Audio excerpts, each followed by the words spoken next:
Good evening. Welcome to South Asia Newsline. I'm Yeshichansom.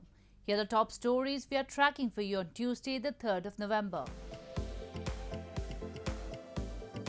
Voting for Phase 2 of India's Bihar State Assembly polls held amid pandemic. Afghanistan mourns victims of Kabul University attack.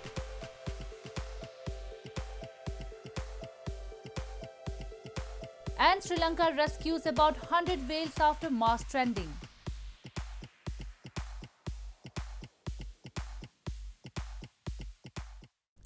And now for all the details.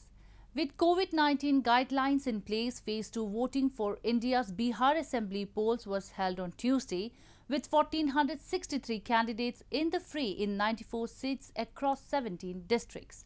Phase 2 is arguably the most crucial of the three phases of the Assembly election. Meanwhile, Indian Prime Minister Narendra Modi and Congress leader Rahul Gandhi both joined electioneering for candidates of their respective coalitions in the fray in the last phase of pollings in the elections by addressing rallies as the voting was underway. Voting was held in 94 of Bihar's 243 seats on Tuesday in the second phase of the assembly polls in the state. This phase is arguably the most crucial of the three phases of the assembly election. Over 28.5 million voters will decide the fate of nearly 1,500 candidates. The key candidates include Tejasvi Yadav, the chief ministerial candidate of the opposition alliance of the RJD, Rashtriya Janata Dal, the left and the Congress. Prime Minister Narendra Modi and opposition Congress leader Rahul Gandhi both joined electioneering for candidates of their respective coalitions in the fray in the last phase of polling in the elections by addressing rallies on Tuesday. Modi has been campaigning aggressively for NDA, National Democratic Alliance candidates. While the Prime Minister once again attacked Rahul and Tejasvi, he said that Bihar has left behind the darkness of insecurity and anarchy. Gandhi criticized Modi and Bihar Chief Minister Nitish Kumar over rising coronavirus cases and the migrant crisis in the state. Bihar के गरीब को अपनी मर्जी की सरकार बनाने का अधिकार ही नहीं था। जंगल राज के उस दौर में मतदान के दिन गरीबों को घर से नहीं निकलने दिया जाता था। बूथ के बूथ लूट लिए जाते थे। ऐसे लोग बिहार को फिर पुराने दौर में ले जाना चाहते हैं। The third and the final phase of voting will take place on November 7. The process of declaring the result will begin on November 10. Meanwhile, voting for by-elections on 54 assembly seats spread across 10 states was also held on Tuesday. In news from Afghanistan, Afghans on Tuesday remembered at least 22 victims of Monday's horrific terror attack on the Kabul University as the country marked a national day of mourning. The attack claimed by the Islamic State militant group came amid a soaring rise in violence in the country and efforts to kickstart direct peace talks between Afghan government and Taliban in Doha.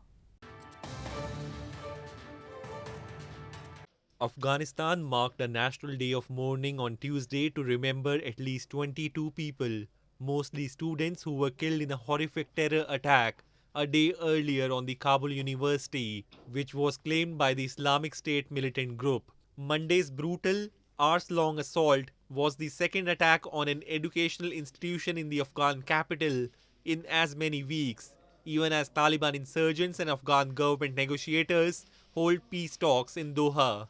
Some students gathered outside the Kabul University on Tuesday and even called for boycott of the ongoing peace talks in Doha, saying that despite peace efforts, there has been no let-up in violence.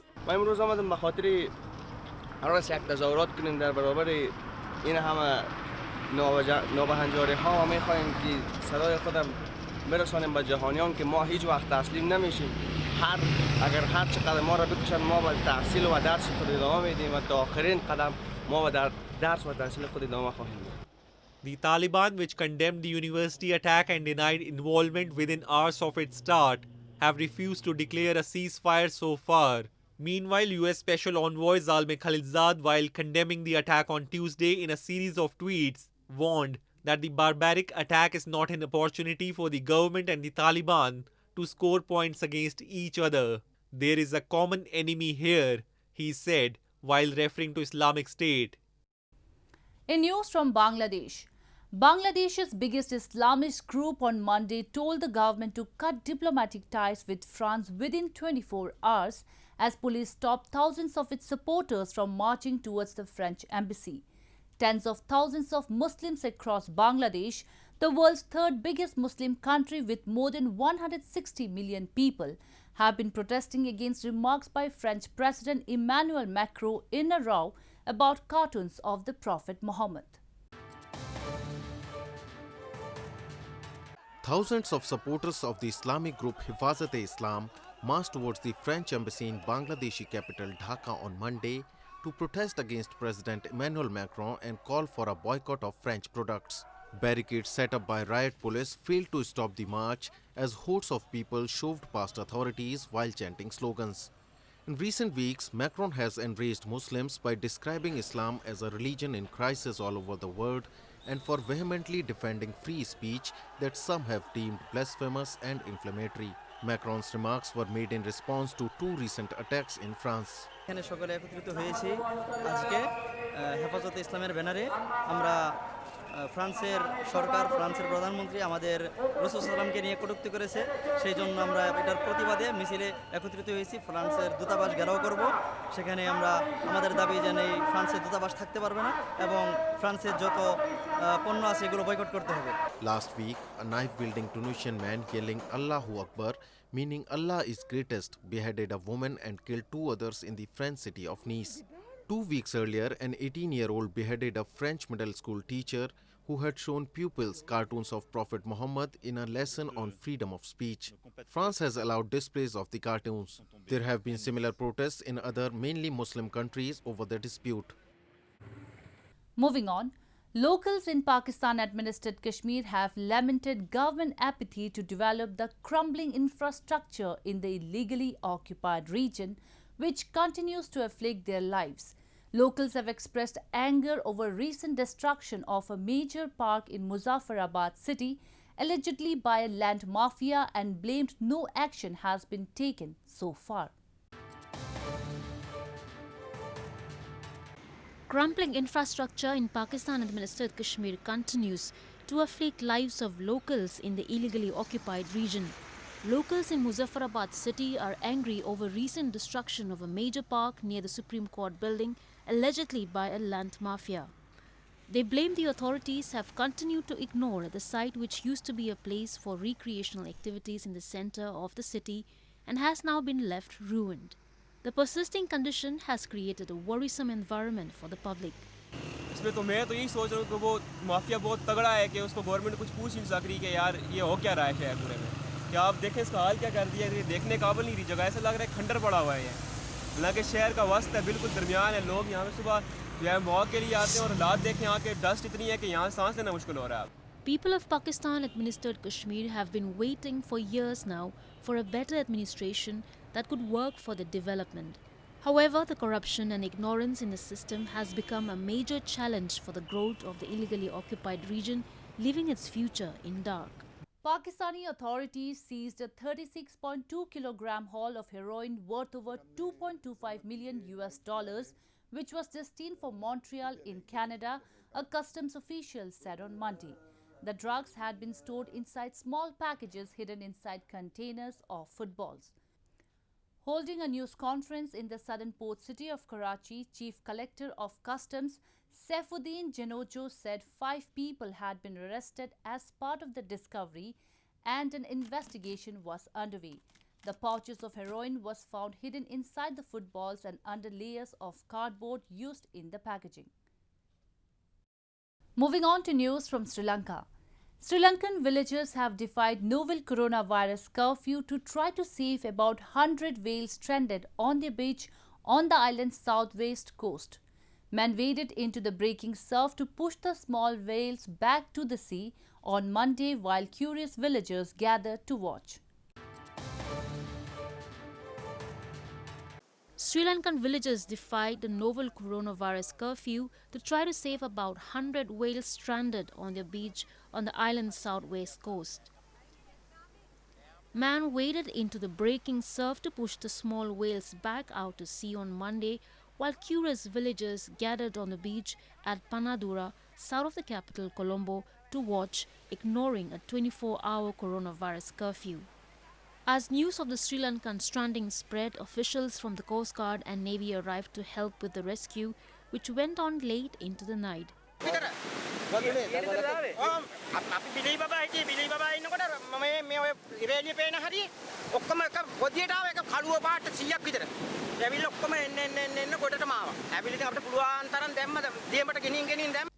Sri Lankan Minister Namal Rajapaksa took to Twitter to thank the fishermen, Sri Lankan Navy and other volunteers for their contribution. The phenomenon of whales getting stranded in shallow water remains largely a mystery to scientists.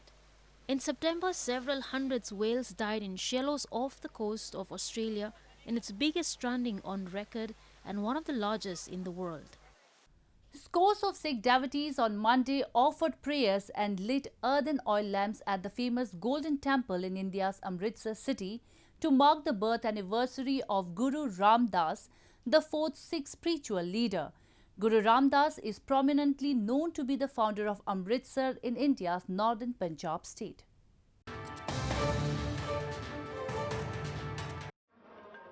Devotees in India's northern Amritsar city offered prayers at Sikhism's holiest shrine, the Golden Temple, on Monday to mark the birth anniversary of fourth Sikh Guru or spiritual leader, Guru Ram Das, amid coronavirus pandemic.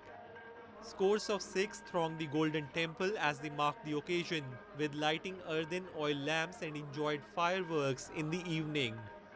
Guru Ram Das, who was born in 1534 AD, is prominently known to be the founder of Sikhism's holiest city, Ramdaspur, which later came to be known as Amritsar. He also composed 638 hymns in 30 classical ragas or musical modes. बहुत अच्छा लगा हर साल आते हैं देश विदेश से संगत आती है जहाँ पर जो भी संगत आती है खुशी के लिए अरदास करती है अपने घर परिवार के लिए अरदास करती है वैसे ही संगत अपने जो वर्ल्ड में महामारी फैली है कोविड-19 की उसके लिए भी अरदास करती है कि जल्द से जल्द ये बीमारी ठीक हो और दुनिया वैसे ही जल्द से जल्द अपने कामकाज पर लग जाए. Majority of India's Sikh population, which forms 2% of more than 1 billion population, resides in northern India, particularly in the state of Punjab and in national capital New Delhi. Elephant safaris have resumed in Kaziranga National Park in India's northeastern state of Assam, 7 months after being forced to shut by the COVID-19 pandemic. Kaziranga National Park, a World Heritage Site, is a success story of conservation of one-horned rhino and other wildlife. Authorities in Kaziranga National Park, a World Heritage Site in India's northeastern Assam state, on 1st of November, resumed their elephant safaris after over 7 months of COVID-19 lockdown. With easing of lockdown restrictions by the government, authorities resumed the safari services for 37 tourists at a time, adhering to current COVID-19 safety protocols. The forest officials, along with elephant trainers, performed a small ceremony for an auspicious start to the safari. The first batches of tourists were taken on the 1-hour ride through the forest, which is home to the endangered one-horned Indian rhinoceros. Response is quite good that we opened around 37 seats for the tourists and we got 100% booking. And we hope that in coming days the tourism will improve upon. Spread over 430 square kilometers, Kaziranga National Park is a success story of conservation of the one-horned rhino and other wildlife. Besides one-horned rhinos, the park is home to a significant population of elephants, tigers, bison, swamp deer and leopards, among others. Well, that's all we have for you from South Asia this evening. Now our viewers can watch the show on SouthAsiaNewsline.com. You can also visit us on Facebook.com/AsAsiaNewsline and follow us on Twitter @AsAsiaNewsline. That's all in tonight's edition. We will see you same time tomorrow. Good night.